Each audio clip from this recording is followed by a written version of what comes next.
Alors on reprend cette notion cruciale qui est la matrice d'une application linéaire. Donc je rappelle brièvement cette définition 5. On a une base de l'espace de départ, une base de l'espace d'arrivée, et une application linéaire U, donc d'un espace de départ E à valeur dans un espace d'arrivée F. On a défini la matrice MB1 B2 de U, colonne par colonne, où on a défini donc pour tout J la valeur de la jème colonne de cette matrice. Elle contient les A et J, c'est-à-dire les coordonnées de U de J dans la base B2, la base de grand F qu'on a choisie. Donc ça veut dire quoi? Par exemple sur cet exercice, ça veut dire que donc on a une application linéaire de R³ dans R carré. Ici on a choisi une première base, ici B1 de R³, une base ici B2 de R carré, de l'espace d'arrivée, et on calcule la valeur, donc l'image de chacun de ces trois vecteurs de base. Donc d'abord ce premier vecteur de base, on obtient des coordonnées qui sont 1 et 0, donc j'écris le 1 et le 0 ici, ça me définit la première colonne. L'image du deuxième vecteur de base, il a pour coordonnées 1 et 2, ça me définit la deuxième colonne. Et l'image du troisième vecteur de base, il a pour coordonnées 0 et moins 1, ça me définit donc la troisième colonne. Ici, j'avais terminé la vidéo précédente en expliquant que cette écriture-là n'était pas absolument nécessaire puisque la base B2 c'est la base canonique. Et quand on connaît un vecteur de R carré, ces deux composantes sont justement égales à ses coordonnées. Le vecteur 1, 0, il a bien pour coordonnées 1, 0 dans la base canonique. Le vecteur 1, 2, il a pour coordonnées 1, 2. Mais j'avais fait exprès d'écrire ça comme ça pour que vous preniez l'habitude de décomposer le vecteur. Ici, évidemment, là pour le coup, c'est pas suffisant d'avoir ça, puisqu'on doit avoir la décomposition dans cette base B'2. Donc la première colonne ne sera pas 1, 0, ce sera 1, enfin justement si ça change rien ici, c'est pas un bon exemple. Là ce sera pas 1, 2 pour la deuxième colonne, ce sera moins 1, 2. Pour la troisième colonne, ce sera pas 0, moins 1, ce sera 1, moins 1. On en vient à un calcul important, donc on continue, on prend x un vecteur de E, on note x1 jusqu'à xp ses coordonnées dans la base B1, et on calcule u de x. Donc déjà, qu'est-ce qu'on peut faire? On peut remplacer x par son expression, ses coordonnées ce sont les xj, donc j'écris sigma pour j variant de 1 à p des xj ej. La première étape, j'ai utilisé donc la linéarité de l'application linéaire U, et maintenant j'utilise la définition. Donc on a vu que U de J, c'est écrit ici, ça vaut sigma des AIJFI. Donc j'ai remplacé. Étape suivante, je développe, j'ai le droit de développer, ça c'est un scalaire, j'ai le droit de développer, il vient en facteur de chacun des termes. Donc maintenant, je les fais rentrer ici, j'ai AIJXJFI.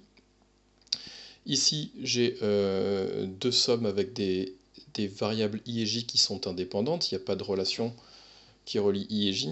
Donc j'ai le droit de permuter ces deux sigma et ça change absolument rien. Et ici, qu'est-ce qui se passe? Dans ce sigma qui est à l'intérieur, I est une constante, hein, donc j'ai le droit de factoriser par FI. Donc j'ai pas rajouté pour ne pas alourdir, mais c'est comme si là il y avait des crochets, quoi. J'ai sigma somme sur I de un scalaire, ça c'est bien un scalaire, fois FI. Donc sigma, si vous préférez, de YI FI. Et ce qui est intéressant, c'est quoi? C'est que, du coup, justement, on vient de trouver les coordonnées de U de x dans la base DFI. Donc soit x un vecteur de E, soit x1 xp, c'est coordonné dans la base B1, ça c'est le même décor qui est écrit au-dessus. En notant y égale U de x, et y1 jusqu'à yn, c'est coordonné dans la base B2, on obtient que les yi sont égaux à ça. C'est la formule qu'on a trouvée ici, d'accord? Si j'appelle yi les coordonnées, yi c'est bien le scalaire qui est devant le vecteur fi. Donc ça c'est une formule qui est vraiment importante. Je vous fais remarquer que cette formule utilise les lignes de la matrice, ça c'est important à voir quand on calcule yi. Donc pour tout i je calcule yi, donc je peux calculer, enfin quand je calcule yi j'ai fixé une valeur de i, par exemple y1, y2, y3 et ainsi de suite. Et donc i est fixé, et vous voyez que ici, c'est quoi la variable? C'est j. Donc la matrice, où est-ce qu'on voit qu'on est en train de regarder la matrice? C'est parce qu'on est en train de regarder le coefficient a et j, qui est le coefficient, situé à la ième ligne jm colonne de la matrice. Et donc vous voyez que on ne sort pas de la ligne numéro i. Ce qui varie, c'est j varie de 1 à p. Autrement dit, on balaye toute la ligne numéro i, de la première colonne jusqu'à la pème colonne. Ça, c'est important de savoir lire ça. Pourquoi je dis ça? Parce que, à contrario, cette formule-là, c'est j qui est fixé. Donc on reste, quand on regarde le coefficient aij, on reste en colonne numéro j. Par contre, on balaye toute la colonne parce que i varie de 1 à n. Donc on va bien prendre en compte toute la colonne numéro j.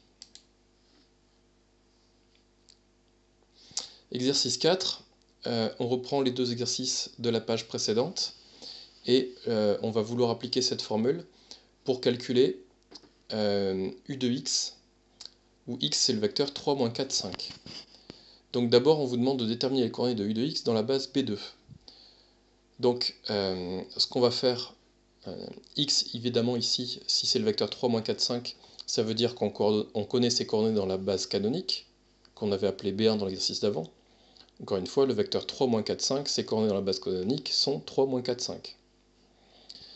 Et là, on vous demande de déterminer les coordonnées de u de x dans la base B2. Donc je vais prendre m, B1, B2 de u. Et on va appliquer la formule qui est là. Donc j'ai noté y1, y2 comme dans la proposition 2. y1 vaut quoi? Donc y1, i vaut 1, donc i vaut toujours 1. Par contre, j va varier de 1 à p. P, c'est... ici, c'est p est égal à 3. Donc ça va me donner quoi? Ça va donner A11 x1, A12 x2, A13 x3. Donc vous voyez, je reste bien sur la ligne numéro 1 de la matrice. Par contre, je balaye toute cette ligne numéro 1 de la première jusqu'à la troisième colonne. Bon, après, c'est une application numérique. J'ai remplacé donc x1, x2, x3 par 3, 4 et 5, et puis les coefficients par 1, 1 et 0. Donc on obtient ça, et de même pour y2. Donc cette fois, c'est la même formule qu'au-dessus, sauf que partout, à la place du 1 qui était en première position, là, j'ai partout un 2. J'obtiens ça, et j'ai trouvé donc que u de x a pour coordonnée -1, -1, -13 dans la base B2, c'est-à-dire dans la base canonique. Donc ça veut bien dire que u de x est égal à -1, -13. Encore une fois, on est dans la base canonique, donc on peut confondre un vecteur et ses coordonnées. Maintenant, vous demandez la même question, mais dans la base B'2. Donc cette fois, je vais prendre, je vais utiliser la matrice dans la base B'2. Si je veux obtenir les coordonnées dans B'2, j'ai besoin de la matrice ici avec B'2. Donc je note, cette fois je note pas y1, y2, je note y'1, y'2, les coordonnées de u de x dans la base B'2. La formule c'est la même, sauf que donc les xi c'est les mêmes, on n'a pas changé de base au départ. Le vecteur x, on utilise toujours ses coordonnées dans la base canonique, c'est-à-dire dans la base B1. Par contre, c'est les AII qui changent là. Enfin, je les ai toujours appelés A1, A12, A13, mais c'est plus cette matrice-là, c'est cette matrice-là. Donc les calculs changent un petit peu. On obtient 12 moins 13. On obtient que u de x a pour coordonnées 12 et moins 13 dans la base B'2. Donc cette fois, on ne peut pas dire que u de x est égal à 12 moins 13, puisque la base B'2 n'est pas la base canonique. Donc le vecteur de coordonnées 12-13 n'est pas forcément le vecteur 12-13.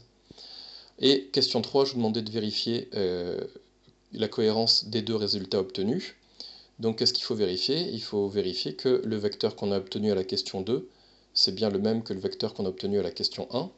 Donc je fais 12 fois le premier vecteur de base et moins 13 fois le deuxième vecteur de base. Vous regarderez dans l'exercice précédent, là, les vecteurs c'était 1, 0 et 1, 1.